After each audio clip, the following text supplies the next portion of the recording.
नमस्कार, जय मां भारती। दोस्तों, काफ़ी दिनों से वीडियो नहीं डाल पाया, इसके लिए सबसे पहले तो क्षमा प्रार्थी हूँ। मुझे माइग्रेन की प्रॉब्लम है, बहुत ज़्यादा, काफ़ी सालों से है। और जो मेरी दवाई चल रही थी वो मुझे लॉकडाउन की वजह से नहीं मिल पाई, इसलिए तबीयत थोड़ी ख़राब चल रही थी। अब थोड़ा बेहतर फील कर रहा हूँ, तो इसलिए आपके सामने वीडियो लेकर प्रस्तुत हूँ। आप लोगों की मुझे काफ़ी समय से आदेश आ रहा था कि हमारे सत्य सनातन के जो अंकुर भाई हैं, आचार्य अंकुर जी हैं, उनके साथ एक साक्षात्कार करूँ, एक इंटरव्यू करूँ, जो करंट मुद्दे चल रहे हैं उनके ऊपर उनसे बात करूँ। तो क्योंकि आप लोगों का बहुत ज़्यादा रिक्वेस्ट आ रही थी, आदेश आ रहा था, इसलिए आज के वीडियो में हम आचार्य अंकुर जी से, जो सत्य सनातन यूट्यूब चैनल चलाते हैं, उनसे कई मुद्दों पर बातचीत करने वाले हैं। तो आइए शुरू करते हैं उनके साथ एक बहुत ही खास, बहुत ही विशेष बातचीत। अंकुर भाई नमस्कार, स्वागत है आपका लिबरल हिंदू परिवार में। नमस्कार भाई, और आपके जितने भी सभी दर्शक हैं उन सभी को भी नमस्ते मेरा, और आपका बहुत बहुत धन्यवाद, और आपके दर्शकों को भी बहुत बहुत प्यार। तो अंकुर भाई, अब तो आप बड़े आदमी हो गए हो। आज सुधीर चौधरी और अर्नब गोस्वामी की कैटेगरी में आ गए हो। अजमेर में आपके ऊपर एफआईआर कट गई है। अब तो आप बड़े लोगों की सूची में आ गए हो। तो मैंने कहा आप इतने बड़े हो गए, आपका इंटरव्यू लेना चाहिए। तो पहले तो बताओ, ये आपके ऊपर एफआईआर हुई क्यों है? आपने ऐसा क्या अपराध कर दिया भाई? देखिए, इस देश में क्या हो गया ना कि सच बोलना तो अपराध पहले से ही रहा है। अभी इस देश की बात नहीं है और इस काल की बात नहीं है। सच बोलने वाले पहले से ही अपराधी रहे हैं। तो मैंने सिर्फ सच ये बोला है कि इस देश के अंदर जब तक इस्लामिक शासन नहीं था, और आपने भी हिस्ट्री के ऊपर बहुत सारी वीडियोस बनाए हैं, बल्कि मैं तो लिबरल हिंदू की वो रिसर्च जो है ना, रिसर्च लेवल की जो वीडियोस होती है, मैं वाकई में उनको मिस कर रहा हूँ। और काफी मेरे भाइयों ने भी मुझे कहा कि जो लिबरल हिंदू की जो वीडियोस होती हैं, जिस लेवल की होती हैं और जिस सच्चाई के साथ में सारी प्रस्तुत की जाती है, वो बहुत ही अलग किस्म की हैं, बहुत उम्दा है। तो मैं ईश्वर से पहले तो प्रार्थना करूंगा कि आपका स्वास्थ्य जल्दी आप अपने स्वास्थ्य पर ध्यान भी दें, और जल्दी आप ठीक हो, और हमें वो सारे वीडियोस वापस चाहिए जो आप बनाने वाले थे। और हमें अभी कश्मीर के ऊपर भी काफी सारा काम करना है आपके मार्गदर्शन में।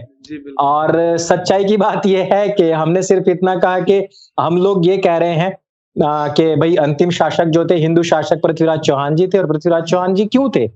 पृथ्वीराज चौहान जी अंतिम शासक इसलिए बन पाए क्योंकि जो ख्वाजा मोइनुद्दीन चिश्ती है, उसने मोहम्मद गोरी को गजनबी जाकर के इनवाइट किया कि भारत पर आक्रमण किया जा सके। यहां पहले फूट डाली गई, और यहाँ के जो लोग थे उनको उनके धर्म से भ्रष्ट करके, फिर अपनी तरफ मिला करके, पीठ पीछे वार करवा के, पृथ्वीराज चौहान जी, जो कि एक अविजेता, मतलब किसी के भी द्वारा जीते नहीं गए ऐसे अविजित राजा थे, उनको धोखे से हरवा के, मरवा के, और उनके खानदान की जो बहन बेटियां थी, उन सब के साथ में भी बहुत ज्यादा दुष्कर्म हुआ। तो हमने ये सच बोला था। तो अब आपको पता ही है कि सच बोलना बहुत महंगा पड़ता ही है, और इस वजह से यह तहरीर गई, और उन्होंने कहा कि इसमें हमारी भावनाएं आहत हुई हैं। तो बस मैंने ये कहा कि जो 800 साल से हमारी भावनाएं आहत हो रही हैं, जो 800 साल से हमारी भावनाएं आहत हो रही थी, उसका हिसाब कौन देगा? दूसरी बात ये थी कि जो यति स्वामी नरसिम्हानंद सरस्वती जी हैं, उन्होंने कहा था कि आप दोनों का इंटरव्यू देखा था। यस, तो उन्होंने बस इतना कहा कि ख्वाजा का अर्थ क्या है, तो बस उन्होंने ख्वाजा का अर्थ बताया था। इस बात के ऊपर वहां पर भी जो है तहरीर चली जाती है, जबकि इसमें उन्हीं के ही लोग बता रहे हैं कि इसका शाब्दिक अर्थ क्या है। फिर हमने डिक्शनरी में चेक किया, फिर वहां भी वही है। लेकिन क्या है कि उम्मा है, चाहे वो शिया, सुन्नी, सूफी, कोई भी हो, लेकिन अगर बोलने वाला मुसलमान है, उम्मा का बंदा है, तो उसके खिलाफ एफआईआर नहीं होगी। कोई दिक्कत नहीं। पर क्योंकि हम काफिर हैं, क्योंकि हम वाजिबुल कत्ल हैं, क्योंकि हम कुरान, इस्लाम, मोहम्मद साहब को नहीं मानते हैं, तो इसलिए हमारे खिलाफ एफआईआर हो सकती है। तो ये प्रॉब्लम थी गौरव भाई, इस वजह से हमारे खिलाफ हुई, और ये हम मानते हैं कि हमें मेडल मिला है। पाकिस्तान में मेरे वीडियोस बैन हुए, हमारा पहला मेडल था, और ये इन लोगों की तरफ से जो शिकायत गई है, वो हमारा दूसरा मेडल है। पर अंकुर भाई, वैसे मेरे को एक बात की खुशी भी हुई, वैसे एफआईआर हुई, चलो जो भी है ये तो, पर जो आप सपोर्ट मिली, मेरे को ये देख के बड़ी खुशी हुई। जो हमारे हिंदू भाई बहनों ने ट्विटर के ऊपर सपोर्ट दी है, मतलब हमारी तो क्या औकात है, मतलब जो हम कर सकते थे किया, पर जो बिल्कुल मैं नतमस्तक हूं प्यार के साथ। जो सपोर्ट दी, Acharya we support Acharya Ankur trend कर रहा था 1-2 दिनों तक, नंबर 1 नंबर 2 पे चल रहा था। तो वो देख के फिर भी मेरे को एक आशा की किरण जगी है कि चलो यार, कल को एफआईआर हो जाए तो हमारे भाई बहन हैं जो बिल्कुल। वो सपोर्ट हमें देखो मेरे रोंगटे खड़े हो रहे हैं। हाँ मेरे भी खड़े रोंगटे खड़े हो रहे हैं मेरे, उसको जब मैं देखता हूँ। हाँ, तो वो देख के मैं जी काफी भावुक भी हुआ और मुझे अच्छा भी लगा कि यार नहीं, हम अकेले नहीं है। बिल्कुल बिल्कुल जो बिल्कुल। हमें लोग देखते हैं, सुनते हैं, जो हमारे सत्य सनातन परिवार हो, लिबरल हिंदू परिवार हो, एके के परिवार हो, श्याम शर्मा, ये सब लोग हमें समर्थन देंगे, कल को हमारे लिए आवाज उठाएंगे, मतलब जितना कर सकते हैं वो करेंगे ही। और ये इसमें मुझे कुछ आशा की किरण नजर आती है। नहीं तो अगर ऐसे ही चलता रहा, अब जैसे आपके ऊपर एफआईआर हो गई, आपने, जबकि आपने सिर्फ और सिर्फ तथ्य बताए, आपने अपनी ओपिनियन नहीं दी, आपने सिर्फ तथ्य बताए, तो इस हिसाब से तो मतलब ये कह रहे हैं कि भाई हिंदू मुंह ही नहीं खोल सकता एक देश में जहां 80% हिंदू। तो ऐसे तो बोलना छोड़ो, कल को सांस लेना मुश्किल हो जाएगा अगर ऐसी रहा तो। देखिए, अगर हम इनकी पवित्र पुस्तकों के हिसाब से जाए और हम इनके जितने लोग हैं उनके हिसाब से सुने, तो उनका कहना यह है कि किसी भी इस्लामिक देश में काफिर सिर्फ 3 दिन तक जिंदा रह सकता है। चौथे दिन या तो वो कन्वर्ट होगा, या फिर वो धिम्मी बनेगा, जजिया देगा, या फिर वो मारा जाएगा। सबसे बड़ी चीज यह थी कि हमने 1992 का जो केस था, जो कि भारत के ऊपर सबसे बड़ा कलंक है। कलंक सिर्फ इतना नहीं कि हिंदू शासन सत्ता जो राजशाही थी उसको खत्म किया गया 800 साल पहले, ये थी कि 1992 के अंदर इन्हीं के खादिमों के द्वारा सबसे बड़ा सेक्स स्कैंडल भारतवर्ष के ऊपर कलंक लगाया गया। हमने उसके खिलाफ आवाज उठाई थी, उसके ऊपर भी इन्होंने एक्शन लेते हुए कहा कि हमारी भावनाएं तो ये आप ये इस स्तर को समझो गौरव भाई, कि हमारी बहन बेटियों के रेप करेंगे और हम आवाज उठाएंगे तो इनकी भावनाएं याद हो जाएंगी। आप बोल ही नहीं सकते हो, क्योंकि हमारी तो भावनाएं याद होगी है रेप करने के। हाँ, आपने बात करी है कि कैसे कह दिया आपने हमने रेप कर लिया, हम करेंगे, आप ये नहीं कह सकते कि हमने कर लिया है, और नहीं तो हम केस कर देंगे। 1992 का जो केस है, इससे तो विनोद दुआ ने भी रिपोर्ट किया था। विनोद दुआ ने किया है, इवन एक आज तक पे क्राइम तक आता है, तो उसमें जो ताहिर शम्स खान है उसने भी रिपोर्ट किया है। इनका सबसे बढ़िया जो बड़ा पोर्टल है द लल्लन टॉप, खुद उसने किया है। ऐसा नहीं है कि केवल एक ने ही किया है, उस टाइम पे एक अखबार था नवज्योति, उसने किया है, बहुत लंबे टाइम तक चलता रहा है। तो ये तो सुप्रीम कोर्ट तक का मामला है। तो अगर इस तरीके से भावनाएं आहत होती है और उनका अपमान होता है, तो मैं अंकुर आर्य इस बात की घोषणा करता हूं कि अपमान नहीं, जलील करूंगा, मैं जलील करूंगा और रोड पे लाऊंगा और घसीट के लाऊंगा मैं। ये क्या बात होगी, मतलब यार आपने 250 लड़कियों का रेप कर लिया और मतलब आप कह रहे हो हमारी भावनाएं आहत हो गई है। मैं मूतता हूं ऐसी भावनाओं के ऊपर यार, मैं जलील करूंगा उस बंदे को। तो मतलब ये तो वही बात हो गई ना कि चित भी मेरी, पट भी मेरी, अंटा मेरे बाप का। हाँ जी, मतलब बिल्कुल, तो जो करना है करेंगे भाई, तुम कुछ बोल भी नहीं। पर यहाँ पे आकर फ्रीडम ऑफ स्पीच कहाँ चली जाती है? जो फ्रीडम ऑफ स्पीच के चैंपियन बनते हैं, हमारे बॉलीवुड वाले हो गए, हमारे लेफ्टिस्ट हो गए, कम्युनिस्ट हो गए, जो फ्रीडम ऑफ स्पीच, जिनके लिए आतंकवादियों की तो फ्रीडम ऑफ स्पीच है, पर आप जैसे लोग हो गए, मुझ जैसे छोटे मोटे लोग हो गए, हमारी फ्रीडम ऑफ स्पीच पे ये लोग आवाज क्यों नहीं उठाते? भाई देखो, ऐसा है कि मैंने बताया ना आपको कि 3 दिन के बाद में वाजिबुल कत्ल है इस देश के अंदर। जो अब फिर मैं वापस उसी ख्वाजा के ऊपर ही आऊंगा, वो अपनी अब खुद से जो कहता है वो ये कहता है कि हिंदुस्तान के ऊपर पूरी तरीके से इस्लामिक शासन लाने के लिए ख्वाजा ही काफी है, और ये बात उसको मोहम्मद अपनी कब्र से कहता है। अब यहां देख लीजिए कि उनका ये मानना है, उम्मा का ये मानना है, भारत में रहने वाले इन तथाकथित अल्पसंख्यकों का, मैं इसको कहता हूं कन्वर्टेड ब्रीड का, भारत की इस कन्वर्टेड ब्रीड का, इस टिड्डी दल का ये मानना है कि भारत में कोई बोल ही नहीं सकता है। सबसे बड़ी प्रॉब्लम ये हो गई है कि जो हमारे लोग हैं, हिंदू समाज जो है, सबसे बड़ी प्रॉब्लम ये है कि वो इनका साथ देता है। यहां है प्रॉब्लम यहां बिल्कुल से दे रहा है। हिंदू ही गद्दार था। सेक्युलर जो, जिसको सेक्युलरिज्म के नाम पर, देखो सेक्युलरिज्म का मतलब ये बिल्कुल नहीं है कि भैया हिंदुओं के खिलाफ हो, अगर उसके शाब्दिक अर्थ पे जाएं, लेकिन भारतवर्ष में सेक्युलरिज्म का अर्थ है हिंदुओं के खिलाफ होना, हिंदुओं के खिलाफ बोलना, हिंदुओं के खिलाफ करना, हिंदुओं के खिलाफ सोचना, यानी कि मनसा वाचा कर्मणा तीनों से हिंदुओं के खिलाफ रहना, इसको सेक्युलरिज्म का नाम दिया गया है। तो इसलिए हमारी आपकी जो अभिव्यक्ति की आजादी है, इसको इन्होंने ताक पर रखा हुआ है। लेकिन मेरे भाई देखो, मैं स्पष्ट कहता हूं, आर्य अर्थात ईश्वर, और आर्य अर्थात ईश्वर की संतान, हमारी जो जान है इनकी बपौती नहीं है। एक ईश्वर परम पिता परमेश्वर जिसने हमें जीवन दिया, वो ही इसको ले सकता है। हम सब ईश्वर की संतान हैं और हमें पूरे जोशो खरोश के साथ में इन आतताइयों, इन राक्षसों, इन मलच्छों के साथ में लड़ना है। और यही गीता का संदेश भी है। बिल्कुल सही कहा आपने। तो यहीं से सेक्युलरिज्म की आपने जो बात करी कि भाई सेक्युलरिज्म की वैसे परिभाषा जो है, टेक्स्ट बुक डेफिनेशन, वो ये है कि भाई सब बराबर, सबको बराबर Yes. नजर से देखना, सबको बिल्कुल इक्वली ट्रीट करना, चाहे वो कोई जी। भी धर्म है, कोई भी जात। पर हमारे यहाँ पे क्या हो गया कि भाई हिंदू धर्म को गाली देना, हिंदू धर्म की आलोचना करना, ये सेक्युलरिज्म है। हमारी बिल्कुल। डेफिनेशन ये है पिछले 70 सालों से। जी। तो इसी सेक्युलरिज्म का प्रोडक्ट है हमारे आज के कॉमेडियंस जो हम देखते हैं, चाहे वो हमारे कुणाल कामरा जी। हो, अभी सुरलीन कौर का हुआ है, ये जो हमारे कॉमेडियंस है, चाहे तन्मय भट्टो जो अपना चैनल बना के बैठा और उसके भी 2 मिलियन सब्सक्राइबर हाँ। होने वाले हैं, ये जो है कॉमेडियन, सेक्युलर कॉमेडियंस जो है सो कॉल्ड, इनके लिए हिंदू धर्म का मजाक बनाना, हिंदू धर्म को गालियां देना इतना आसान क्यों है? इनके मुंह से मुझे कभी किसी और धर्म के ऊपर मजाक या चुटकुले सुनने को क्यों नहीं मिलते? गौरव भाई, पहले तो हमें यह समझना पड़ेगा कि धर्म क्या है। धर्म है यह तो अभ्युदय निश्रेयस सिद्धि स धर्म। धर्म की परिभाषा न्याय दर्शन के हिसाब से ये है। अगर हम दर्शनों के हिसाब से और आगे बढ़े तो इसमें आता है यम और नियम, अर्थात जो यम अर्थात जो हमारे लिए, नियम अर्थात जो हमारा दूसरे के साथ जो बिहेव होता है। इसमें 10 पॉइंट होते हैं। मनुस्मृति के हिसाब से भी है, उसमें भी 9 चीजें बताई गई हैं जो धर्म के लिए है, जिसमें कि आता है कि हम सबसे पहले क्षमा करना जानते हो, दम जानते हो, अस्तेय जानते हो, चोरी ना करना जानते हो, किसी भी प्रकार का अर्जन ना करते हो, सत्य है, अहिंसा है, ब्रह्मचर्य है, अस्तेय, अपरिग्रह है, शौच संतोष है, निग्रह है, और सबसे बड़ी चीज कि ईश्वर प्रणिधान। जो भी कुछ भी हम करते हैं वो ईश्वर के प्रणिधान करते हुए चलते हैं। ईश्वर प्रणिधान हमारे अंदर अहंकार नहीं आने देता है। इन चीजों को हम लोगों ने कहीं ना कहीं मैकॉले शिक्षा पद्धति के पीछे धकेल दिया है। भुला दिया, धकेल क्या दिया, भुला दिया है। यस, और हमने, हमारी जो फैमिलीज हैं, हम, हमारे लिए जो हमारी मोरल एजुकेशन थी, उससे बढ़कर के हो गया है एक चांदी का पट्टा जो हमें गले में डालना है, उसको कहते हैं नौकरी का पट्टा। तो वो नौकरी का पट्टा डलवाने के लिए हमें मैकॉले शिक्षा पद्धति पे आना पड़ा है।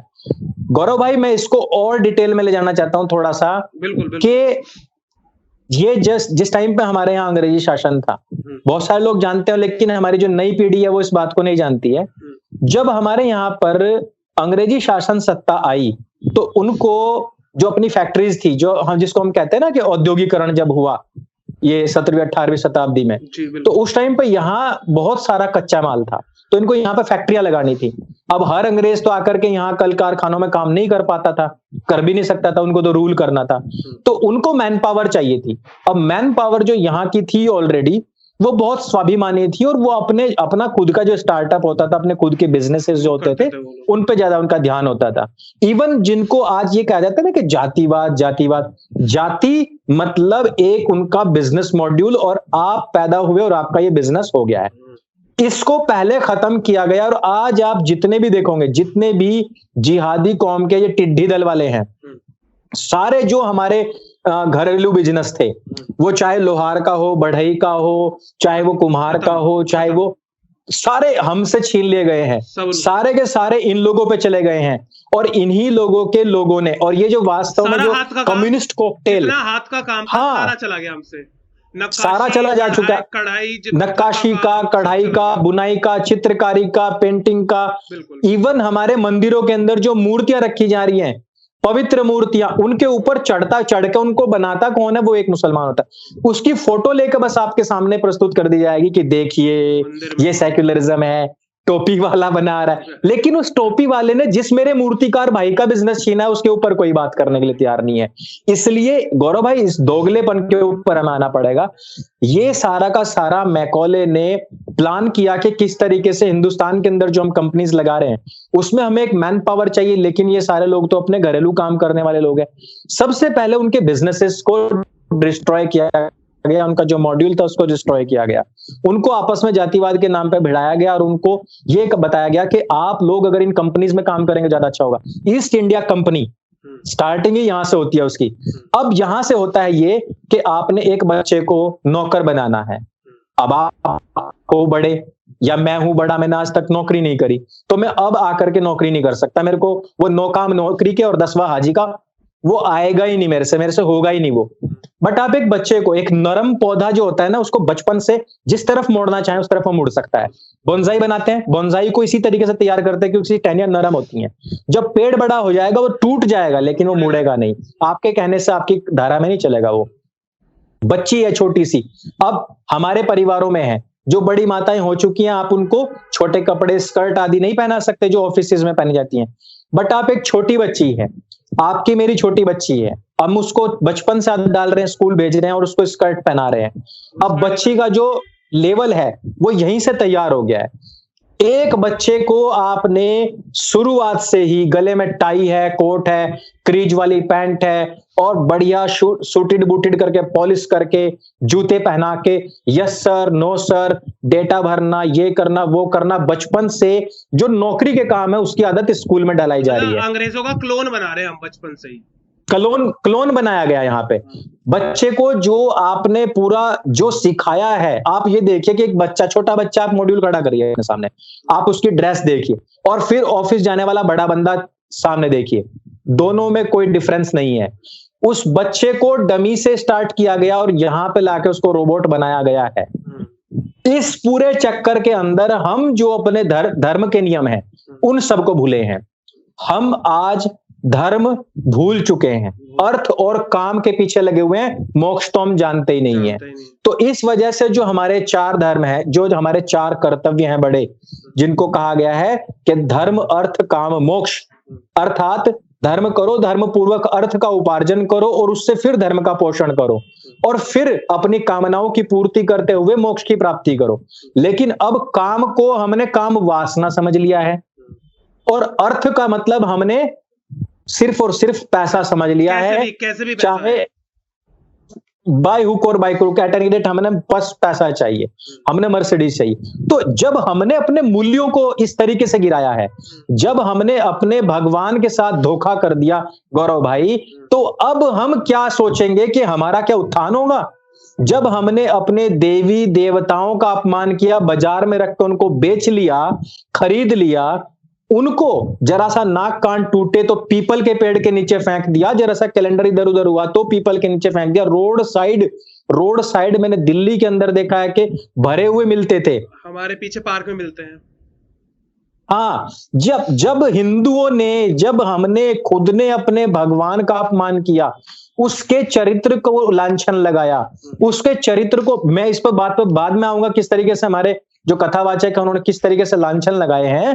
जब हमने खुद ने अपने भगवान की बेइज्जती, अपमान करने का प्रयास किया, हालांकि देखो सॉरी कि वो इतना बड़ा है कि हम चाहकर उसका अपमान नहीं कर सकते गौरव भाई, लेकिन प्रार्थना का, उपासना का हमारे यहाँ नियम है।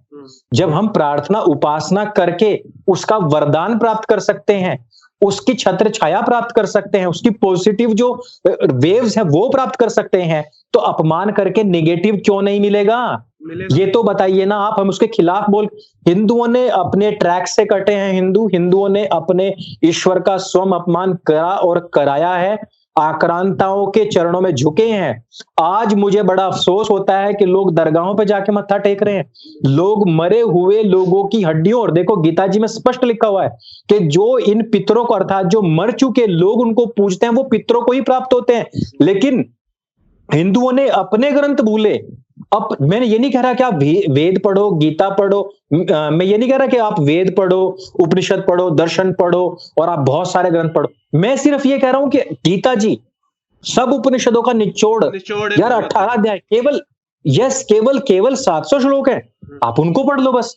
मैं तो सिर्फ हाथ जोड़ के बार बार ये कहता हूं, उसमें स्पष्ट लिखा हुआ है जो अपने धर्म का नहीं वो किसी का नहीं हो सकता। अपने धर्म में, स्वधर्म में मृत्यु भी हो जाए तो कोई दिक्कत नहीं है, पर धर्म में यानी कि दूसरे के द्वारा जो बनाया गया है उसमें जीवन भी निकृष्ट है। और क्या लोगे, है ना? अगर आपने करनी है, मैं मानता हूं, लेकिन सबसे बड़ी प्रॉब्लम गौरव भाई ये आई है। आपके क्वेश्चन बहुत अच्छा क्वेश्चन है, लेकिन यहां समझने वाली बात यह है कि हम कम से कम पे आ गए हैं। हम वेद पढ़ते थे, दर्शन उपनिषद पढ़ते थे, महाभारत रामायण गीता, स्कूलों में रामायण महाभारत होती थी, बंद कर दी वो, उसको सब कुछ बंद हो गया। जब मैं 7th क्लास में था महाभारत थी, अब नहीं है, उसको कम्युनल बता के बंद कर दिया सरकार ने, बंद करवा दिया गया है सरकारों के द्वारा। लेकिन समस्या ये हो गई कि हम और आप अपने घरों में क्या हो गया है कि कम से कम गीता तो पढ़ रहा है ना, फिर वो गीता भी छोड़ दी। अच्छा कम से कम मंदिर तो जा रहा है ना, फिर वो मंदिर जाना छोड़ दिया। अच्छा कम से कम घर में तो हाथ जोड़ के नमस्ते तो करके जाता है ना ऑफिस जाने से पहले, फिर वो भी छोड़ दिया। बोला कि 11 बार गायत्री मंत्र कर लो, भाई वो भी छोड़ दिया। अब क्या हुआ, वो जहां से जब छूटता गया तो रिक्तता आती गई। रिक्तता आएगी तो उसमें कम्युनिज्म भी आएगा, उसमें एथिज्म आएगा, उसमें इस्लाम, क्योंकि यहाँ जो माइंड है ना, इसके कुएं को कुछ ना कुछ चाहिए। तो वहां क्या आएगा, फिर यही आएगा कि यार कम से कम मैं मंगलवार को तो चिकन नहीं खा रहा हूं ना, यार बृहस्पति को तो कम से कम शराब नहीं पी रहा हूं ना, बाकी दिन पी लेने दो। तो ये जो कम से कम वाला कॉन्सेप्ट है मेरे भाई, इसने हमें नष्ट किया है। इस वजह से हमारी दुर्गति है। तो अंकुर भाई, आप मतलब ये कह रहे हो कि जो हमारे धर्म से जो हमारी जड़ें कट गई हैं, आज जो एक आम हिंदू परिवार में जो धार्मिक शिक्षा का बिल्कुल भी चलन नहीं रह गया है, जीरो हो चुकी है, उसका ही नतीजा है कि आज हिंदू अपने धर्म का, अपने भगवानों का, देवी देवताओं का मजाक उड़ा रहा है। आप बिल्कुल बेसिकली, पर बात ऐसा क्यों नहीं हो रहा, दूसरे धर्मों का मजाक क्यों नहीं बन रहा? गौरव भाई बिल्कुल, तो बहुत अच्छी, बन सकते हैं ना, मतलब जैसे बहुत अच्छी आपने बात उठाई है। ऐसे तो भाई दूसरे धर्मों पे भी बन सकते हैं। मैं किसी स्पेसिफिक धर्म का नाम नहीं लेना चाह रहा, पर बन सकते हैं ना वैसे। जी मतलब चुटकुले बन सकते हैं। मैं तो ना हिंदू धर्म पे बनाता ना किसी और पे बनाता, पर मैं इनकी बात कर रहा हूँ, कुणाल कामरा, सुरलीन कौर, ये हिंदू धर्म पे बना रहे, पर दूसरे धर्मों पे, जैसे अभी वीरदास ने कहा कि भाई जब लोगों ने कहा कि तेरे में हिम्मत है तो इस्लाम पे मजाक करके दिखा, तो उसने कहा मैं फ्री में मजाक नहीं करता, तो लोगों ने कहा भाई हम पैसे देंगे, ले करके दिखा, फिर वो चुप हो गया। जी ये तो मेरे को समझ में आ गया कि हिंदू धर्म का देवी देवताओं का मजाक हिंदू ही क्यों उड़ा रहा है, पर दूसरे धर्मों का साथ में क्यों नहीं उड़ा रहा वो, अगर आप सेक्युलर हो तो। वीरदास ने बहुत अच्छी बात कही है कि भैया मैं पैसे के लिए करता हूं जो भी कुछ करता हूं। ये जो हिंदुस्तान के अंदर है हलाल इकोनॉमी, जेडएफआई, इसके द्वारा जो हजारों करोड़ रुपए इकट्ठा हो रहा है, ये किसी को भी खरीद सकता है। देखिए किसी भी चीज के लिए जर जोरू जमीन, इन तीन की जिसकी भी कमजोरी हो गई है, जर अर्थात जो पैसा है, जो धन है, जोरू अर्थात कोई भी लड़की आदि भेजना, जमीन में भी बहुत सारी चीजें आती है, इन सब चीजों से खरीदा जाता है। साम दाम दंड भेद कुछ भी लगा लीजिए आप। तो अब वीरदास ने ये पॉइंट तो बहुत ही अच्छा कह दिया, और देखो इसमें उसने सबको एक्सपोज कर दिया है, चाहे उसमें सुरलीन कौर हो, चाहे उसमें ये कामरा हो, चाहे ध्रुव राठी हो। अब देखो वो ध्रुव राठी के ऊपर चल रहा है अभी कि यलगार आया जो अभी गीत, तो मैंने भी आज पहली बार मैंने ध्रुव राठी का वो वीडियो देखा जिसमें वो कह रहा है कि उसमें छक्का कहा गया है और उसमें गे कहा गया है। मैंने तो कहीं नहीं सुना कि पूरे वीडियो में नहीं, कहीं भी नहीं कहा है। तो ये पैसा बोलता है, ये सब पैसा बोलता है।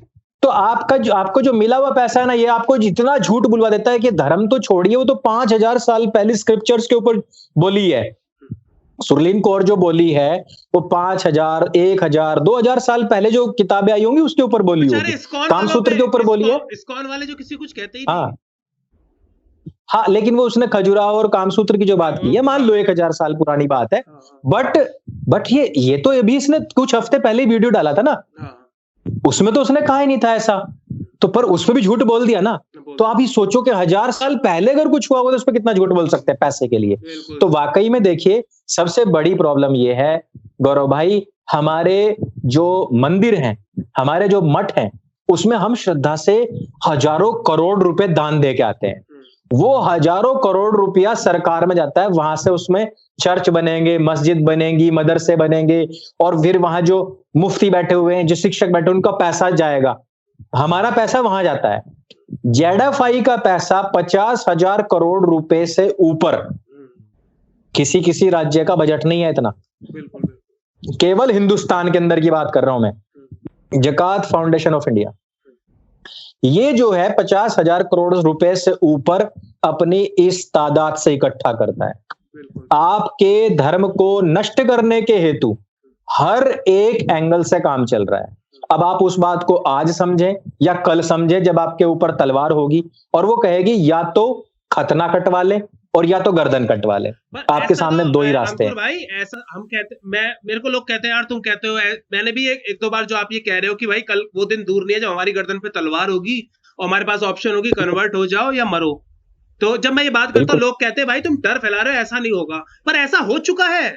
मैं कश्मीर के जो डॉक्यूमेंट्री है, अभी लॉकडाउन की वजह से, कोरोना की वजह से काम रुक गया। मैं जब रिसर्च करने गया, लोगों ने मुझे बताया, परिवार जो उन्होंने झेला, कि भाई पोस्टर लग गए थे जिनपे उनको 3 ऑप्शन दी गई थी, कन्वर्ट हो जाओ, कश्मीर छोड़ के भाग जाओ, या मर जाओ। तो ऐसा हो चुका है, और ज्यादा पहले नहीं हुआ, कुछ साल पहले हुआ है, 90 में हुआ है। गौरव भाई, फिर भी लोग कहते हैं हमने ना केवल वेद उपनिषद दर्शन छोड़े हैं, ना केवल उपासना छोड़ी है, हमने इतिहास भी छोड़ दिया है। लेकिन मैं ज्यादा कुछ नहीं कहना चाहता, बस मैं ये कहना चाहता हूं कि जो लोग अपना इतिहास भूल जाते हैं वो खुद इतिहास बन जाते हैं। बिल्कुल सही बात। तो इस वजह से हम बहुत ज्यादा ना समझाते हुए, देखो अभी फिलहाल की जो स्थितियां परिस्थितियां वो लोगों को समझा रही हैं, चीख चीख के बता रही हैं कि इसका इतिहास क्या था। अब लोग खुद आ रहे हैं, अब तो फ्री स्पीच यूट्यूब पे बहुत लोग आ चुके हैं, अब तो सोशल मीडिया जब से आया, जब से बहुत जागरूकता भी फैली है। दिल्ली ने, कोरोना ने, इन सब ने बता दिया है कि वास्तविकता क्या है। CAA के जो कानून के खिलाफ जितना भी प्रोटेस्ट हुआ, उसने सबने बता दिया है। और हम और आप जो चीख चीख के लगे ही पड़े हैं, खैर पिछले 2 साल से, उसने भी बताया, काफी लोगों की आंखें खुली हैं। लेकिन देखिए, कुछ लोग तो हमेशा ही रहेंगे। तो सिर्फ मैं ये कहना चाहता हूं कि वो इसलिए नहीं बोल सकते क्योंकि उनके पास में 2 चीजें हैं। पहला है पैसा, और दूसरा है उनके पास में 5वीं फेल और मरने मारने के लिए तैयार जो सुसाइड बॉम्बर्स हैं, उनकी पूरी की पूरी एक खेप है।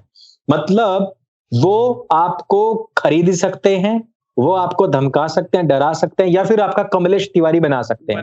मैं हर चीज उनके पास में हर चीज तैयार है। लेकिन हम मूर्ख हिंदू हैं, हम कश्मीर जाते हैं, हम वहां कटरा जाते हैं अपनी मन्नतें मांगने के लिए। ये भूल जाते हैं कि लाखों की फौज लगी हुई है उसको सुरक्षित करने के लिए। हम ये भूल जाते हैं कि हम 20 रुपए की चीज जो 100 रुपए में खरीद रहे हैं, वो किसी जिहादी की पॉकेट में जाएगा, वो उसका 20% दान करेगा, जिसको वो ज़कात कहते हैं। वहां से वो पैसा वापस गोली के रूप में आकर लगेगा। इस वजह से हमें, देखिए, परम पिता परमेश्वर, या जो हम देवी के दर्शन के लिए आते हैं, या कुछ भी, हम अपने घर में बैठ के मन्नत मांगते हैं ना, वहां जाके नहीं मांगते, अपने घर में मांगते हैं। वो पूरी होती है कि नहीं होती है। इसका मतलब क्या हुआ? इसका मतलब ये हुआ कि उनकी शक्ति यहां भी है, हर जगह वो।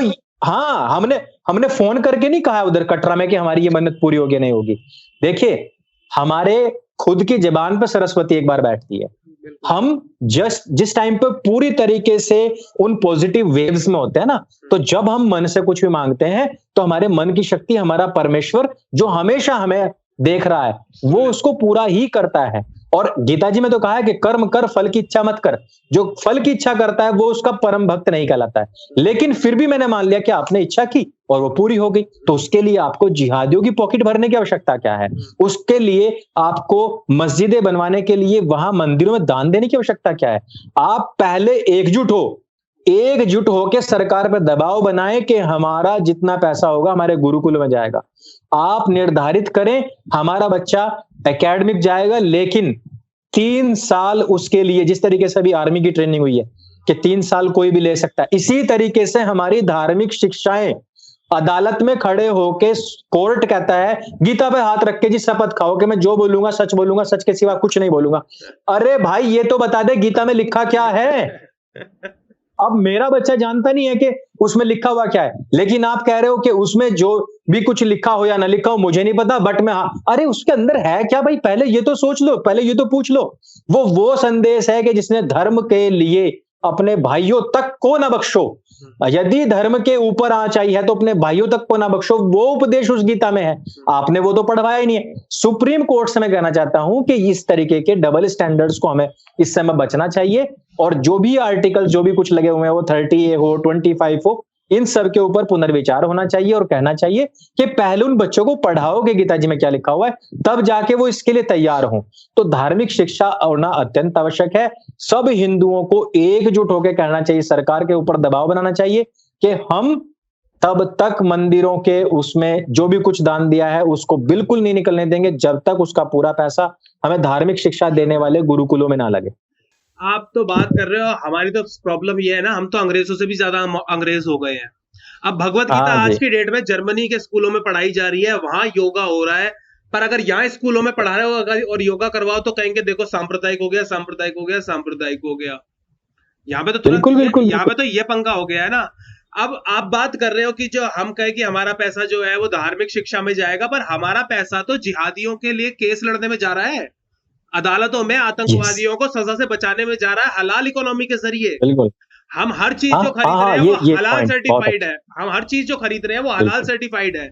हलाल सर्टिफिकेशन बिल्कुल जो कंपनी दे रही है वो करोड़ों हजारों करोड़ रुपया पर साल हर साल कमा रही है हमारी जेब से। बिल्कुल ठीक है ना।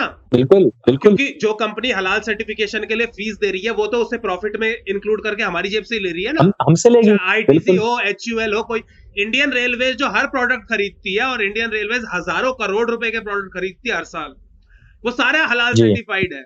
अब वो पैसा जो है, मैं पढ़ रहा था, कितने सारे आर्टिकल्स मुझे मिले हैं कि भाई वो जो पैसा है वो इनकी लीगल सेल्स है, जो हलाल सर्टिफिकेशन कंपनीज है इनकी लीगल सेल्स है, और वो जो लीगल सेल्स है वो आतंकवादियों के लिए डिफेंस का अरेंजमेंट करती है, कोर्ट में उनके लिए केस लड़ती है।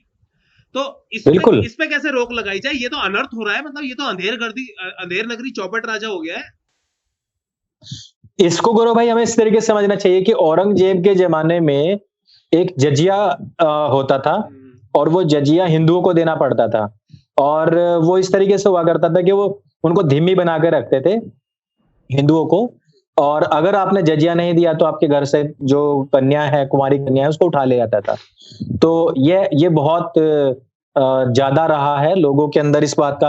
अभी तक भी लोगों को भी पता है, हमने बहुत सारी बुक्स पढ़ी हैं, मैंने खुद इस्लामिक इतिहास की जो बातें पढ़ी हैं, तो उसमें स्पष्ट तौर पर लिखा हुआ है कि हम इस तरीके से क्या, अच्छा वो तो ग्लोरीफाई करके बताते हैं उस बात को, बहुत ग्लोरीफाई करके बताते हैं कि हम ऐसे उठा लिया, वहां से ये कर लिया, वहां से वो कर लिया, हरम में इतनी सारी लड़कियां हुआ करती थी, वो बहुत उसको बहुत ही मतलब बड़ी बड़ी बात मानते हैं।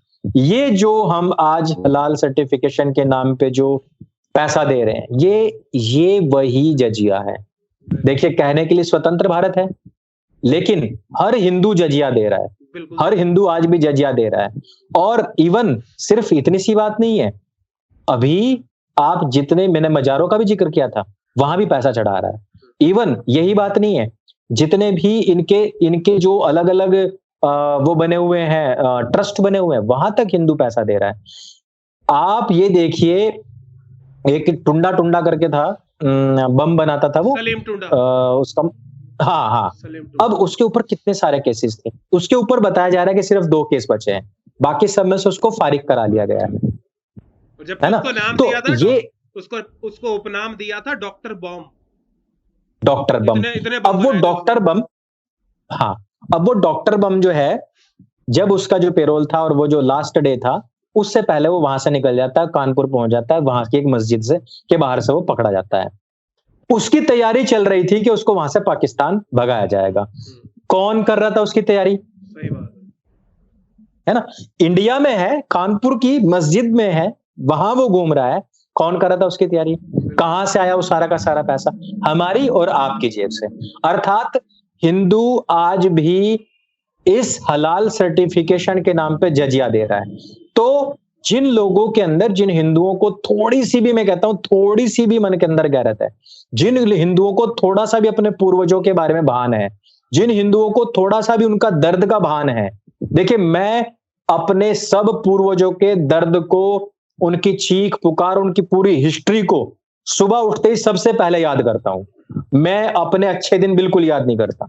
मैं कहता हूं कि सबसे पहले मुझे कश्मीर 91-90s याद आता है पूरा का पूरा।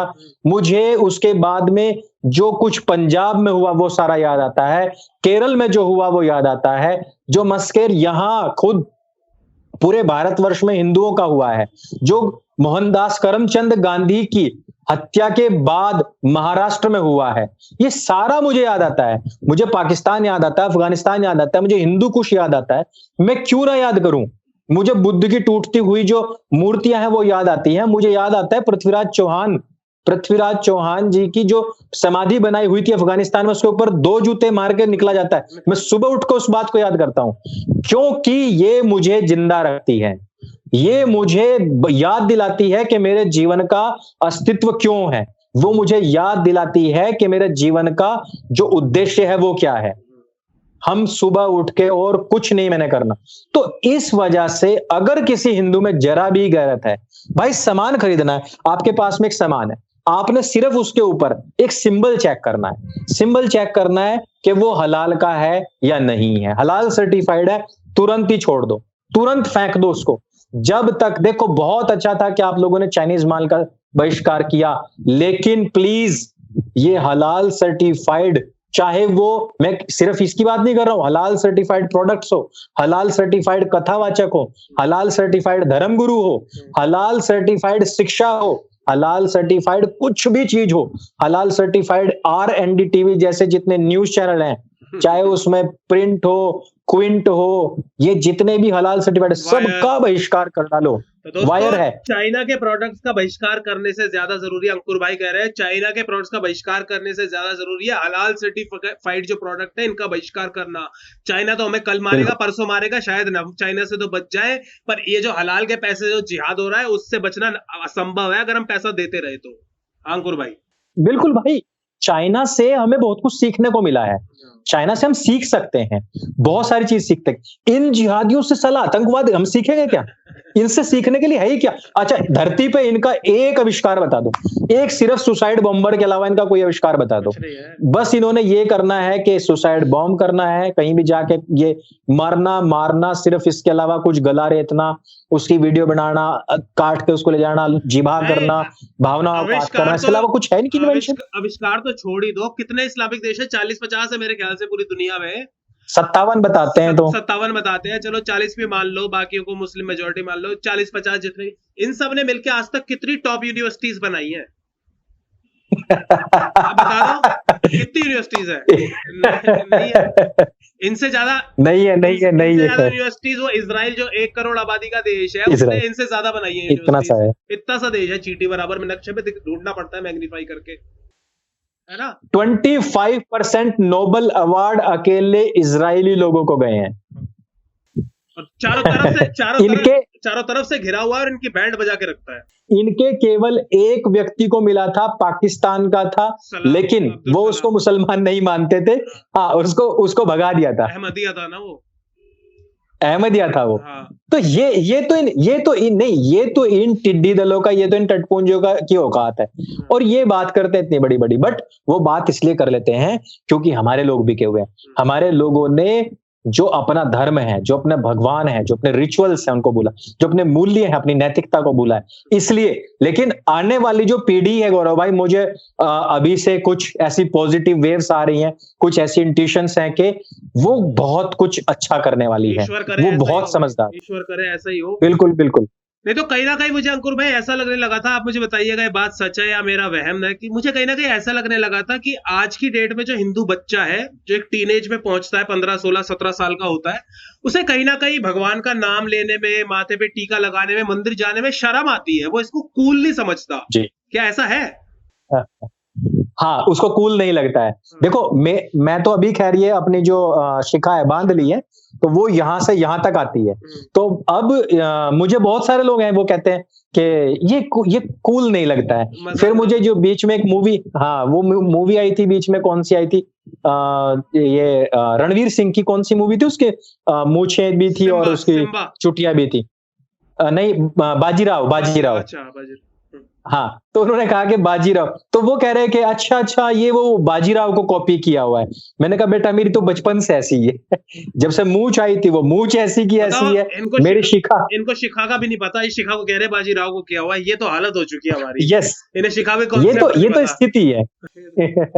तो अभी क्या हुआ कि बाजीराव के बाद में मैंने देखा है कुछ टिकटॉकर्स को, वो शिखा यहां से तो नहीं निकालते, बट वो एक पूंछ सी वो ऐसी होती है जैसा गिरगिट की पूंछ होती है ना, हाँ। वैसी निकालने कुछ शुरू की थी, तो उससे उनको थोड़ा कूल लगना शुरू हुआ था।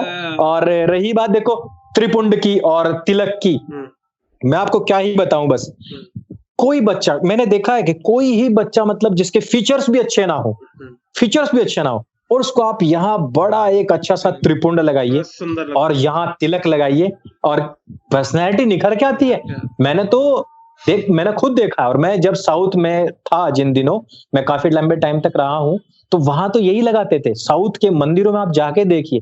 दरअसल एक और भी चीज है, कि हमारे इधर के जो मंदिर है, हमारे नॉर्थ के जो मंदिर है, इनके अंदर कहीं ना कहीं ईश्वरीय जो वेव्स होती हैं, जो पॉजिटिविटी है, शायद वो नहीं भी है। नहीं क्योंकि हम जो नॉर्थ में देखते हैं वो सारे के सारे मंदिर नए हैं, क्योंकि इधर सबसे ज्यादा इन्वेडर्स का सबसे हस्तक्षेप रहा है, इन्होंने सब मंदिर तोड़े हैं, तो हमारे सब नए मंदिर हैं। आप साउथ में जाइए, साउथ में आप देखेंगे वहां भगवान सिर्फ भगवान को भगवान की तरह ही माना जाता है। अपने सभ्यता इधर को, थोड़ा उक शुक कर हमारी जो सभ्यता है, कल्चर है, उसको जिंदा ही साउथ ने रखा हुआ है। साउथ ने रखा हुआ है। यस, उनकी वेशभूषा देख लो, आज भी तिलक लगाते हैं, घर के बाहर रंगोली बनती यस, है, मंदिरों में जाके देख लो। नॉर्थ इंडिया तो कहीं कहीं शोशेबाजी में, दिखावे में खो गई है।